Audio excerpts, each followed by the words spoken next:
This is Alex Del Sordo at another Zoom podcast interview, and I got a pretty cool kid. He sent us arguably the funniest video intro for athletes. This is Isaiah Harrison.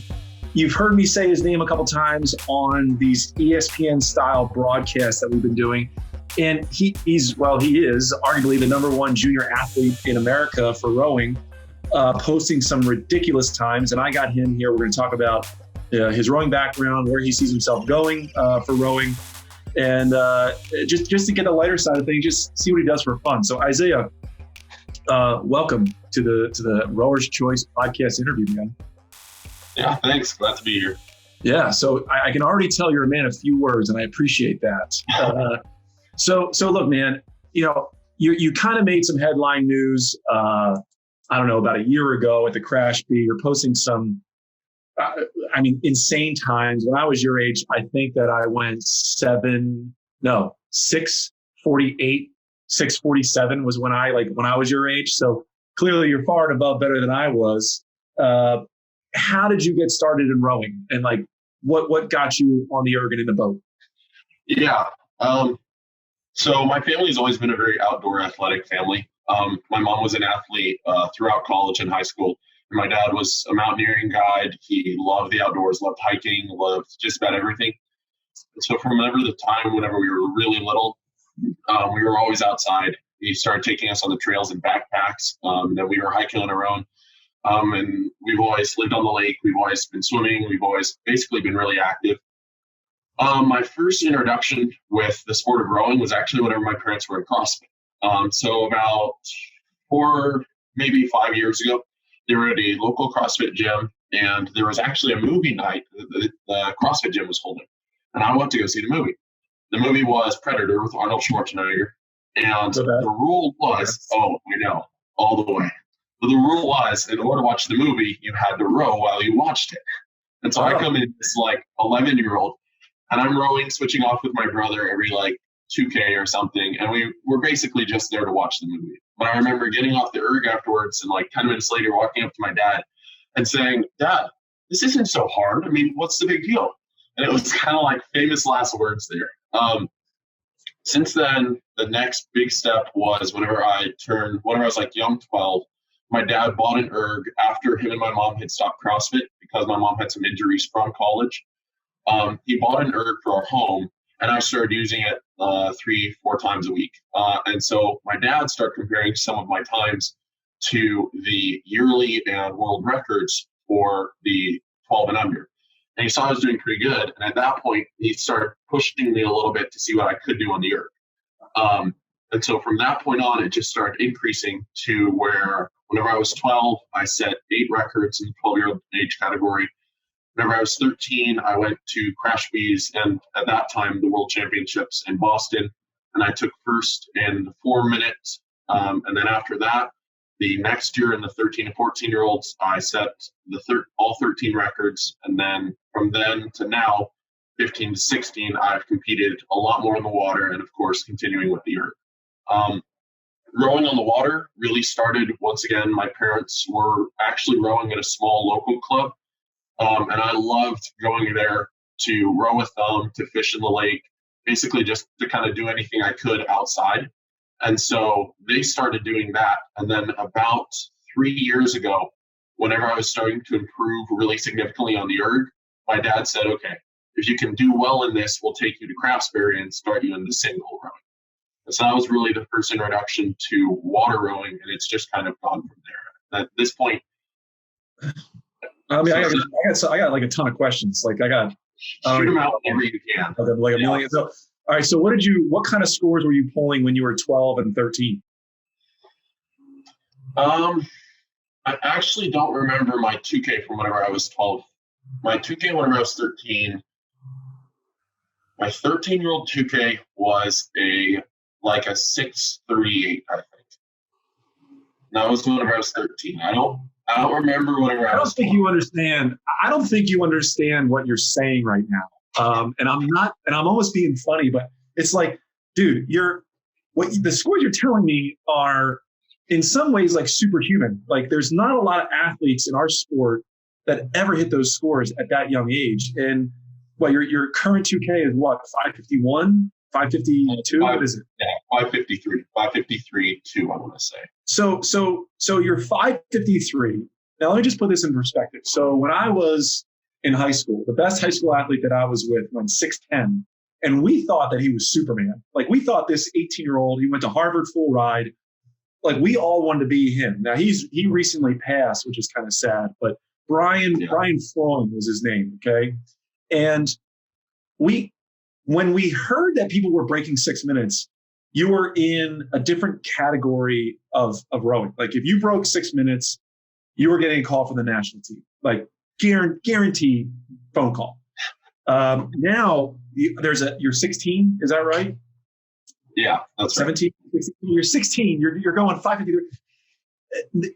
The number of people in the world that can do that, it's like you and maybe two other people, right? So that in itself is amazing. And I'm here in this world to butter you up and make you like brag about you, because this is incredible. I guess what blows me away is like your father-son relationship. So like, walk me through this encouragement that him and your mom have done for you. Because look, my dad knows nothing about rowing. He works for me, but like, I never had that kind of upbringing. So what's that relationship like? Yeah. So in terms of the family relationship, our family's always been really close. We've actually always been homeschooled. We've done a lot together. We've gone on a lot of trips, like all of our meals we would eat together. And then whenever the sports events kind of came into play, whenever we started going to events, my dad was always super supportive and encouraging for those. He was kind of everything for me. He was my mentor, my coach, my sponsor, my manager, all in one.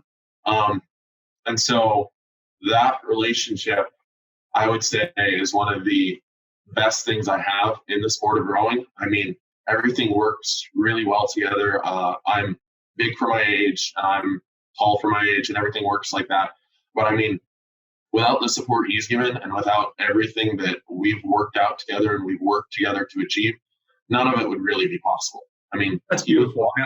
I'm sorry to interrupt. That's beautiful. I have a 6-year-old daughter and I have a 4-year-old son, and I hope that I can do the same thing for my children. Because that's no matter where you head in life, no matter how good you are, no matter where you go, if you got your dad behind you and your mom and your brother and your family, like, that means everything, right? So you said that you're a big guy. Now, I know how tall you are, but I don't think people listening are. So how, like, what are your stats? How tall, how big, like, what's your size stats? Yeah.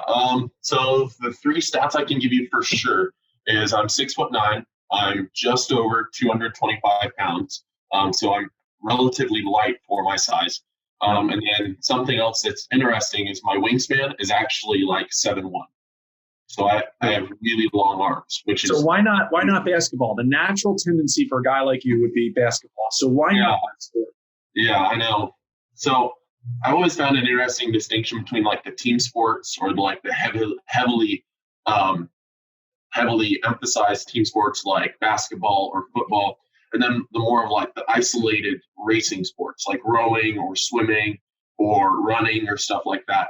And I've always tended to kind of gravitate towards more of the individual like racing aspect of the sports, because I really enjoy the aspect where instead of like taking timeouts in the middle of a game or requiring different pauses and aspects, I like racing. I like the aspects of sports where it's like you're challenging yourself against other people to do the best that you can in a racing environment. And so I'm a swimmer. I've competed in swimming.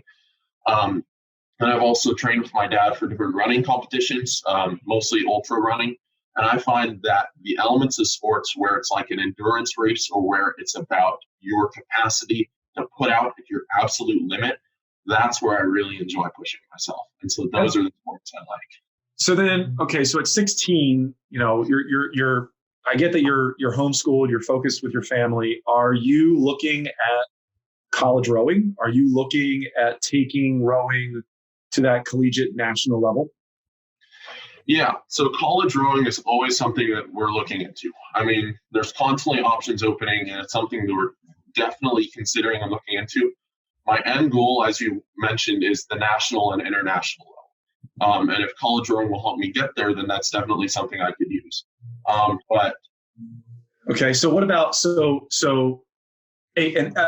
question that a lot of times happens when there's an individual like you that comes out in the sport, and you said yourself you like the individual racing aspect. Is this guy or girl going to go in the single, or is this guy or girl going to go in the 8 or the 4? I mean, do you have a preference? Have you rowed with other people in a larger boat, or have you just been dead focused on the single? So I've actually had a little bit of a mix.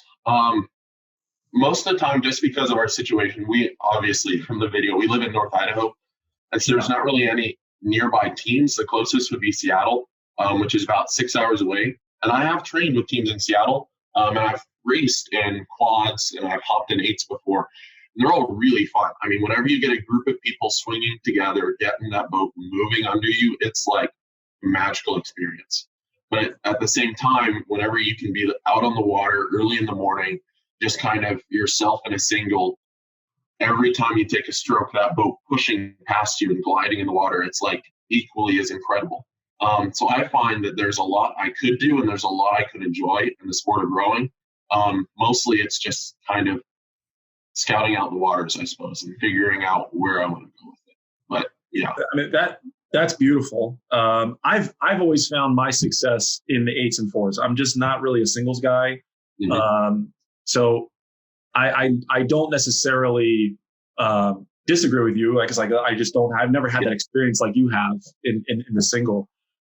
What's your near focus? Like, what is Isaiah Harrison's goal next summer? Now that we're COVID-19 gets lifted, you're 17 years old.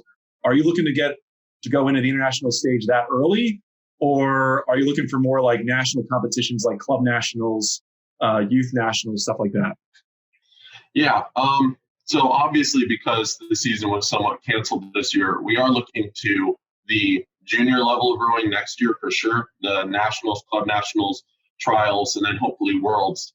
But at the same time, because the selection process for some of the boat sizes has been postponed a year, that's a year where I have an opportunity to train more and push myself more and see if I could make international competition next year and the elite level. And that would be an awesome, incredible goal for next year. Now, forget about rowing for like 2 minutes here. You're a kid, right? Like, oh yeah. What do you do for fun, man? Like, what are the things that you do outside of rowing? Like, how do you spend your time? Yeah, I would say if I'm not rowing, a lot of times I would still be outside in one way or another. So I would be down walking. We live on the lake, and that's one of the reasons I can row. So I'd be walking the shores of the lake looking for anything. I would be, I don't know, maybe asleep on our trampoline, or hey, it's realistic. You can do a front flip. I mean, that's crazy. Like, you can do a front flip at 6'9". That's pretty awesome. Yeah. I used to be able to do a backflip, and then I landed wrong once. I don't want to know how that was. So, man, so you're just like an outdoorsy, like Paul Bunyan kind of kid, right? You just love that kind of stuff. Yeah, kind of. But I mean, at the same time, my parents have always pushed the intellectual side as well. I mean, so we're always doing things. I can sit down and read. I've read most all classic literature. We've competed in the National Speech and Debate League for the past 7 or 8 years. So there's a lot I can do and a lot I really enjoy. And so I find that if I can pick up almost anything and run with it to some extent, I can find something to do with that. And so you're something else, man. So like, you're a very intelligent person. You're very eloquent. You speak very clearly. And I'm sure you can probably answer this question. Like, any career aspirations, anything that you want to do outside of rowing in, say, 5, 10, 20 years from now? Outside of rowing, I would say my aspiration would be to own my own business. Really? Yeah. Hey, listen, I'm a business owner. I started this. Like, what's your ideas, and what are the things that you love and are passionate about? I would say most of the things that I would look into would probably be product development. So something, if I could find a product that would increase the aspects of rowing, or a product that would kind of tailor to the fields that I know and be tailored towards my personality that I could use, that would be something that I would want to sell and hand out to people essentially. But, so you rowed in singles, and I know what kind of boat you row in. Have you, because of the way you think and the way you row, have you thought about boat design and hull design? Have you thought about changes to the hull or the rigging on these long rows that you've been on lately? Yeah, so there have been a few things that have popped into my head. My dad's an aeronautical engineer, so he actually works a lot with design and structure and fluid movements like that. And so him and I will bounce ideas back and forth, and we'll actually talk about different ideas and structures that may or may not work for boats. And he'll use his experience in the aviation field, and I'll use my experience in the boat. And we'll kind of like bounce ideas back and forth. We'll throw something out. And it's really cool to see what ideas you can come up with and everything. Listen, let me just stop you right there. If you ever have an idea, call me, okay? Just tell me, call me, whatever. Like we'll shoot it. We'll go back and forth. We'll go through the ideas. I mean, that's what we're trying to do here at Rower's Choice. I mean, we're trying to. So listen, like, I've been building boats for a while now. I've been involved in the sport of rowing for a long time. My great grandfather founded Lifeguard Boat Building in the 1800s in Atlantic City, New Jersey. It's in my blood. Yeah, that's awesome. I have looked at the history of rowing boats, and they have not fundamentally changed in 60 years. Like they haven't. It's the same style. The only thing that's really changed is the materials, right? And the layup process. You went from wood boats to some kind of plastics to carbon fiber, fiberglass. So, I am a hugely passionate person when someone talks about hull design and boats, because I still don't think that we have found the best boat yet. I think that the human athlete has reached its peak almost. Like you're not going to get that much faster. Nutrition and all these things. But aside from having a 7'1" wingspan, I mean, the athletes have gotten where they were. So yeah, if you ever have ideas, man, Isaiah, call me up. Like I'll talk your ear off, man. That's wonderful. Yeah.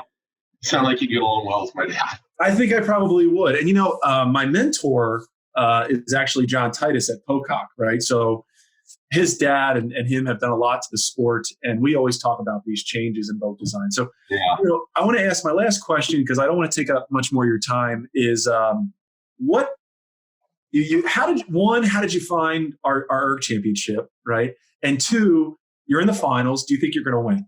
Like, I just answer those two questions for me, and then we're gonna call it quits. So to the first one, actually, the first time I had heard of the ERG competition was my dad telling me I was part of it. So it was like, Dad. Yeah, it was the last day where you could enter the trial times, and my dad comes up to me. I think I had like a rest day the day before, and he says, "All right, I have a row for you to do." And he's like, "It's just a seating round." I'm like, "Where did this come from?" So I looked into it. I'm like, "This is awesome." And so it started there, and that was the first time I heard of it. As to the second, it's going to be a battle. I mean, it's going to be an awesome race. How do you feel about the format? Because you don't know what this guy's going to pull until the day it's due. So, I mean, what does that do to your mind as you're doing the 2K and you're going, you're 1,300 meters in? Like, does that push you harder, or like, how does that affect your psyche? Yeah, for me, whenever I don't know what my opponent is going to do, it always seems like I push harder because of that, because the unknown pushes me to do more because I still want to win. So it's kind of like you have two sides of the bridge. You have one side where it's like, I don't know what they're going to do, therefore I don't think I can beat them. My mentality would be, I don't know what they're going to do, therefore I'm going to do everything I can to try and win this race. Heck yeah, man. So, so is it possible to PR? I mean, are you positioned to go faster than 5:53? Is that even a possibility right now? So yeah, that was definitely the goal. So last time I PR'd was Crash Bees about a month and a half ago, maybe. And since then, we've been doing a lot of work still. We've kind of continued to peak from Crash Bees. And I've been doing pieces recently that have been faster than I was whenever I was at Crash Bees. So the goal is to taper right for the 2K and kind of work into it and really see what we can do there. It's going to be a challenge, but it's going to be fun. No, I'm so excited. And if you win, I got a big trophy for you that you're going to love. I'll ship out there to North Idaho. You're absolutely going to love it. But hey, listen, guys, Isaiah, thank you for being part of this. This has been wonderful. Everyone listening on Rower's Choice, we have Isaiah Harrison here, a fantastic athlete, an even better kid with a great head on his shoulders. Isaiah, I wish you all the luck, man. Good luck in the rest of the tournament. Thank you. Yeah, absolutely.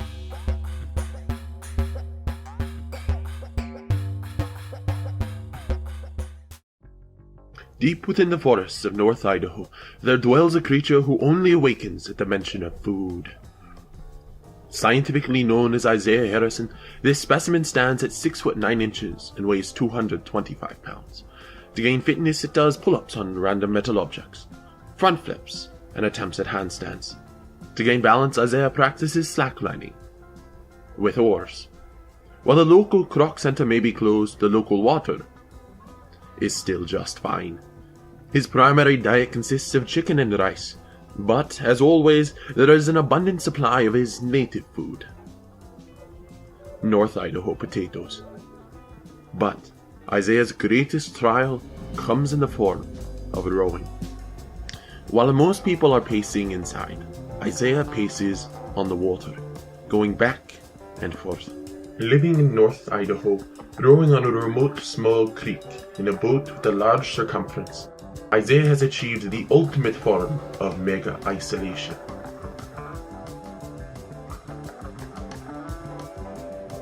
But something new arises.